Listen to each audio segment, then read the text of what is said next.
everybody, and welcome to our monthly hangout. So all of you consuls who have joined recently and you still have questions, please pay attention because today we're going to answer, or at least try to answer them all. Today it's me again. I think you all got used to my face in the last half a year or so. So I'm Anastasia. I'm here at the InterNations Learning Engagement Lead, and I'm really glad to be able to host this hangouts for you. And of course, I'm not alone today. I, as usually, have my helpers.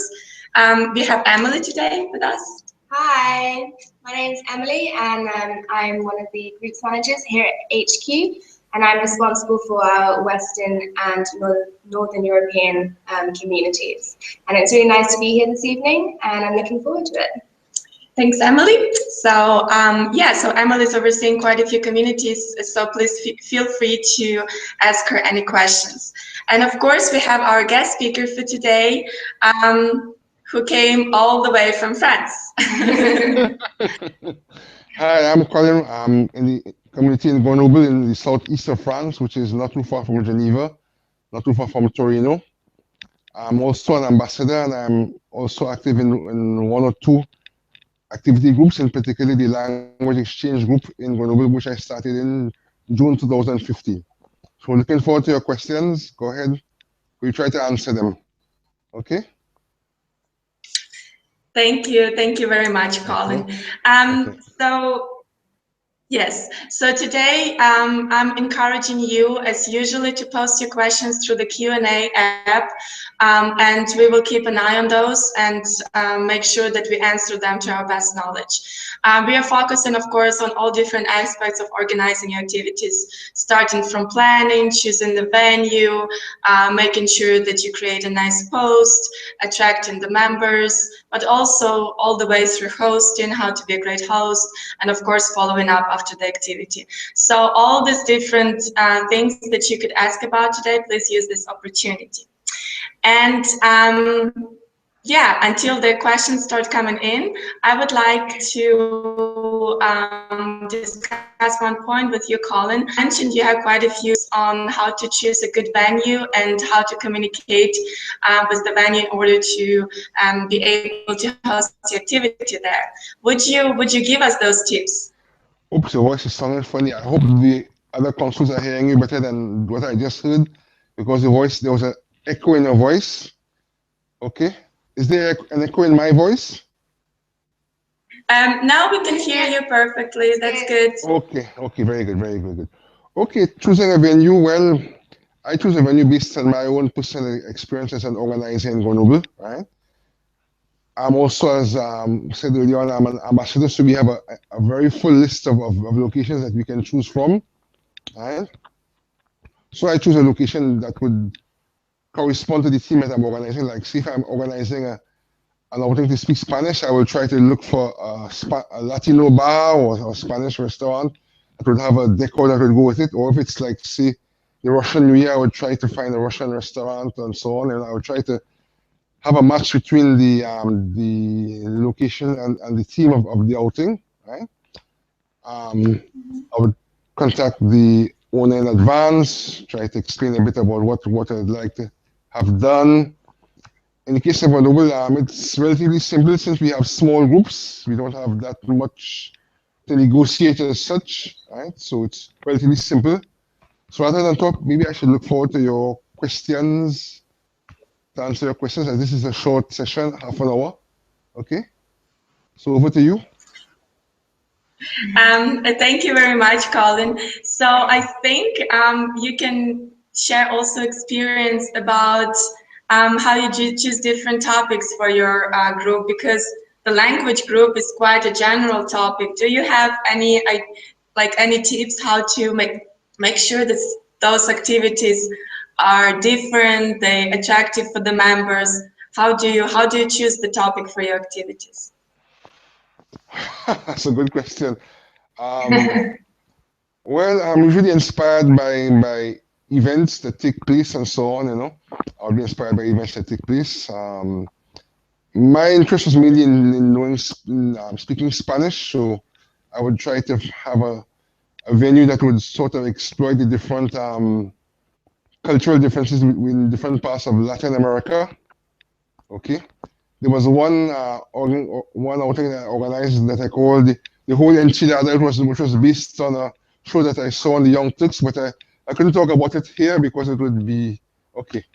Right, but I got inspiration from different places to choose, right?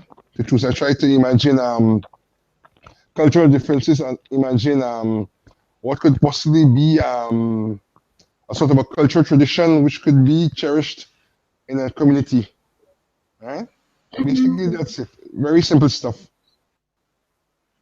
Okay, over to you. Yeah, I think actually it's simple for you, but it's a good tip that you should really consider the interests of the members. So if you're providing an activity of, let's say, let's speak Russian or Russian culture activity in your group, then you should really consider what kind of cultural background you need to go into, what kind of venue you could choose that is appropriate. So it's really important to also consider not only what you want to do, but actually what also the members are expecting you in this little topic that you're presenting them with. Right. Another question I would have to you is, how do you usually communicate with your members? How do you make sure that they all come, that the no-show rate is low, that people attend your activities on the regular basis? Do you have any advice on that side? Well, there's in the case of the ambassador role, there's an ambassador dashboard in which you can communicate with everyone. In the case of the consul, you also have the equivalent where you can communicate with people either as a group or individually, message-wise. I haven't yet found the solution to make sure there's a low show rate because these are small groups with less than 30 people. So usually people need to come based on their own interests. I try to choose based on their interests, but for that I would need to have feedback, which is usually what I would only get face to face, right? Because you would get face to face feedback. By written means the feedback isn't that strong so far in Grenoble because we only have 5 groups, all of which have less than 30 members. So obviously we couldn't compare ourselves to what they would be in places like New York, where you would have groups with 1,000 people, where it would be a totally different ball game, right? Okay, so over to you. Thanks. Thank you. But I think it's really important to note that asking for feedback is actually one of the best means how to keep your group alive, because by feedback you get to know what can be the improvement points, what can be the additional interests that your members are trying to get out of the group. So this is a really good chance to get also new ideas on board, how to create new interesting activities for your group. So feedback and communicating and making sure that you engage with every group member is also a good chance, a good step on the way towards making your group alive and fighting the no-shows. But we also, at this point, I want to refer back to our team members, to Emily, and ask you just to summarize the tips that we came up here in the team in order to manage the no-shows. Okay, I'd be more than happy to do that. So yes, we do know that no-shows can be an issue for some of our consuls. So we've worked very hard here at HQ to think of some, quick hints and tips just to reduce the number of no-shows and to really make it easier for all of our consuls to organise activities. So one of the big things is that we tell everyone is to make sure that you're in communication with members on their guest list. If you send out a reminder a few days before the activity takes place and ask members to confirm their attendance, and if they can't make it, if something else has come up, then just ask them nicely to cancel their attendance, so then they can let the space be free if other members want to sign up to the activity.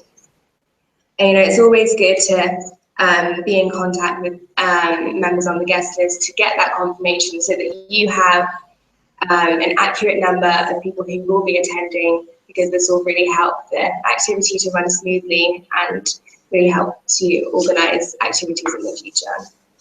And other things that you should do to really try and stop no-shows is to include a disclaimer in the activity. It could just be a short line,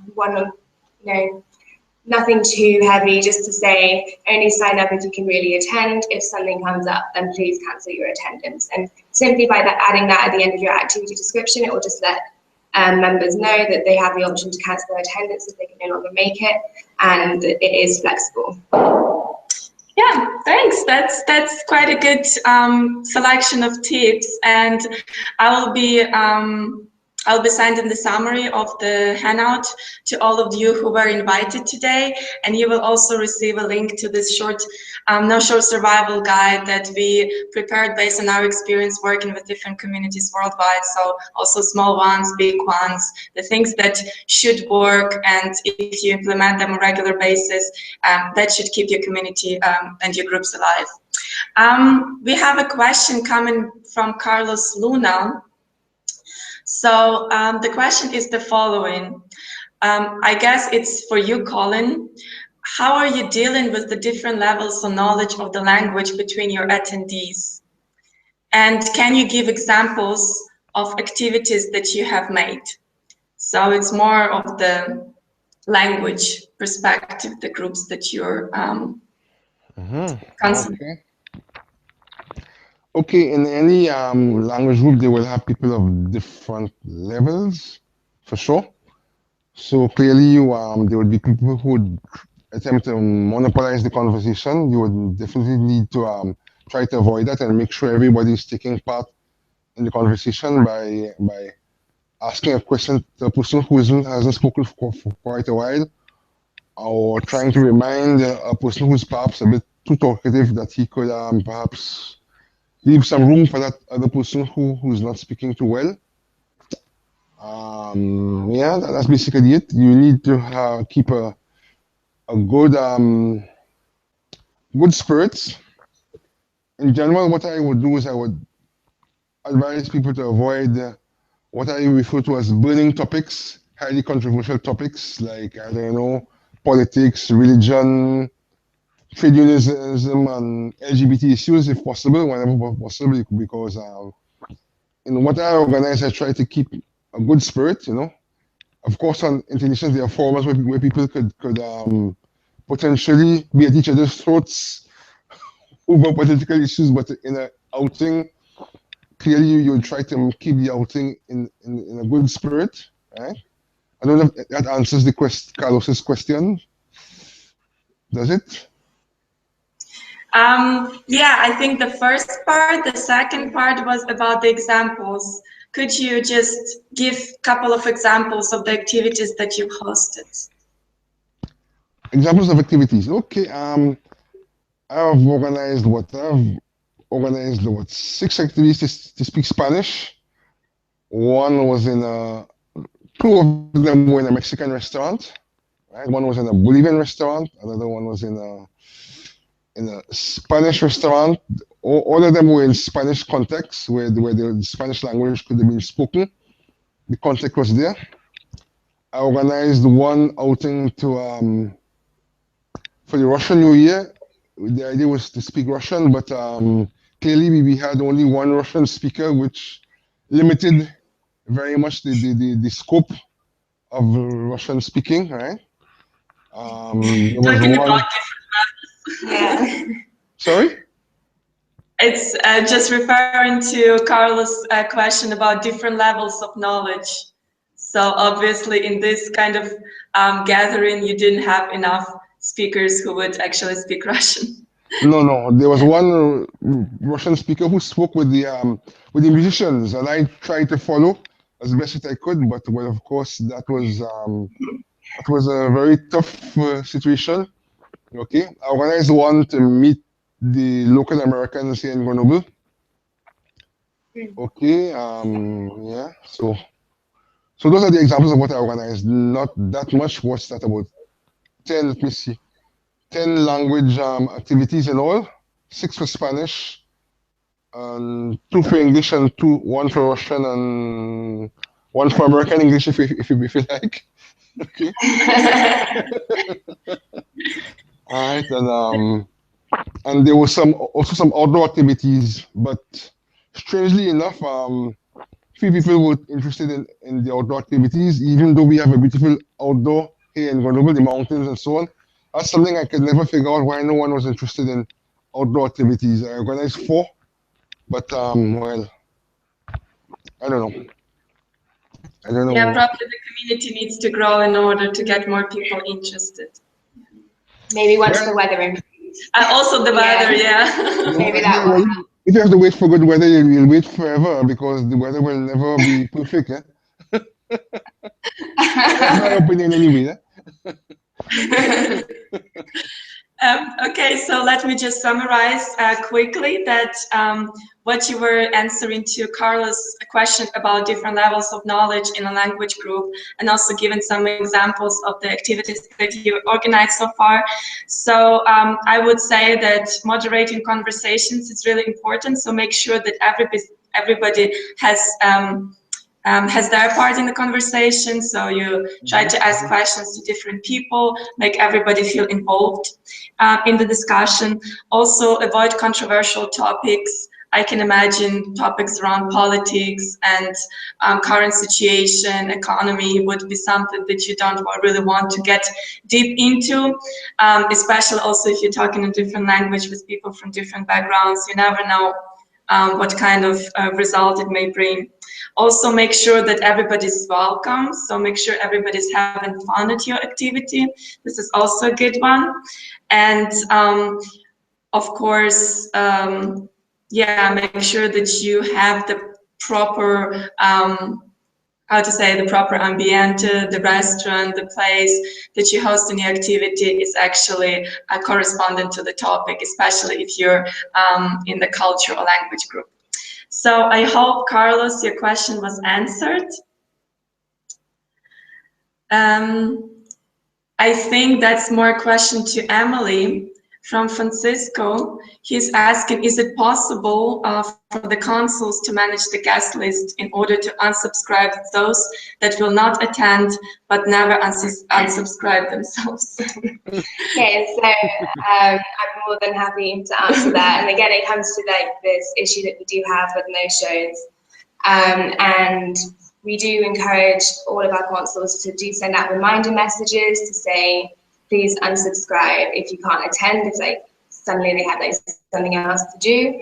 But of course, if there are some members who do continuously sign up for activities and do not attend, and you're more than welcome to get in touch with these members and say, we've noticed that you've been signing up to our activities, but for future, it would be great, it will help me out if you could unsubscribe the next time you sign up if you think you're not going to be able to make it. And just be nice about it, and then hopefully they get back in touch and they'll unsubscribe. But if it is the case that you do have people who do show up and who do not show up but sign up for the activity on numerous occasions, then feel free to keep a note of it and get in touch with your contact at the groups team, and then we would be more than happy to try and like solve this issue for you. We also have many examples of messages that you can send to your group members and attendees that can help solve this issue. So again, feel free to get in touch with us and we can pass this along to you if you feel you don't quite know the way to go about it, and we'll be more than happy to share that. Yeah, exactly. Thank you very much. This is the knowledge center of the groups team. So yeah, please follow these advices, and of course we're here to support you. Colin, would you have anything to add to that point, or that's something that Emily has covered completely? I think Emily has covered it very well, and these are not issues that I have faced so far. So I think that's fine with me. That's very good. Very good. Okay. Thank you. I hope, Francisco, we answered your point as well. So yeah, just coming to the question of support. We do have quite a few sources that we support the the consuls in their roles. And first of all, it's the contact persons who are here in the headquarters, but they have a lot of information, they have a lot of material that they can share. So please feel free to contact them in case you have any issues, any questions, challenges, maybe you have some ideas that you would like to discuss. Don't hesitate to contact them. We are here to help you. Of course, you can also refer to our numerous videos that we have recorded so far in Google Hangouts. There are quite a few really good guest speakers, all of them are. So make sure that you at least watch a couple of them and you'll get the idea of different things that other consuls do in different communities, smaller, bigger, also on different continents. So make sure you watch those, and maybe you'll get more advice and tips through that. Also join us for our next Consul Hangouts that are really hosted every month. So if you join us, and you can still submit your questions, and we are really here to exchange, to give you advice. So these are the sources that we would like you to use and even overuse. There's no abuse here. So please do keep in touch if you have any questions. We do have another question. I think it's the last one. So if any of you still have a question, please do submit it. If not, that would be the last one. From Julie. She's asking, what is the typical no-show for events? Which is probably Emily knows. And activities, and here in St. Petersburg, if 10 people say they're coming, we usually get about 4 or 5. Is it usual? So from experience, we've seen that the no-show rate is typically between 20 and 40%. So 50%, I mean, yeah, that's a little higher than what is expected. But seeing as you're already like aware of what the no-show rate could possibly be, like my advice to you would be to expect a lower number of attendees at your activities. And this means having a higher guest list limit to allow for the number of no-shows, the 20 to 40% rate, then you can also do that. And then of course, to try and like reduce this even further, then feel free to check out our no-show survival guide that we have recently brought together. And hopefully our hints and tips will help the no-show rate to be reduced even further, because obviously we would like it if it was 100% attendance rate. Yeah, so you also get the feedback from what you're doing. If more people are joining, of course, it's more motivating for you to host more and more activities.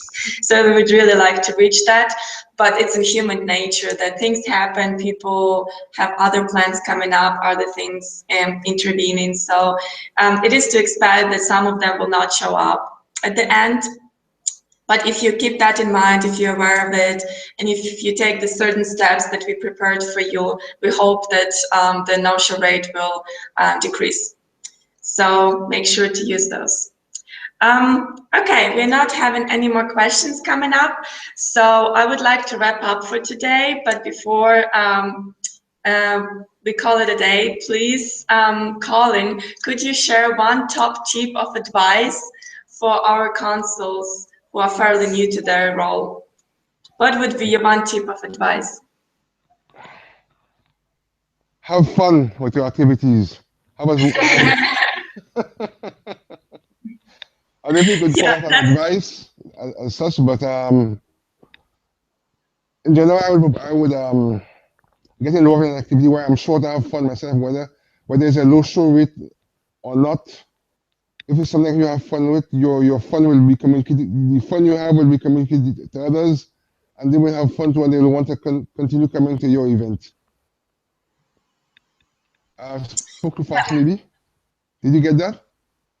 Yes, we did. Okay. I was thinking, yeah, I was thinking if you're adding something else.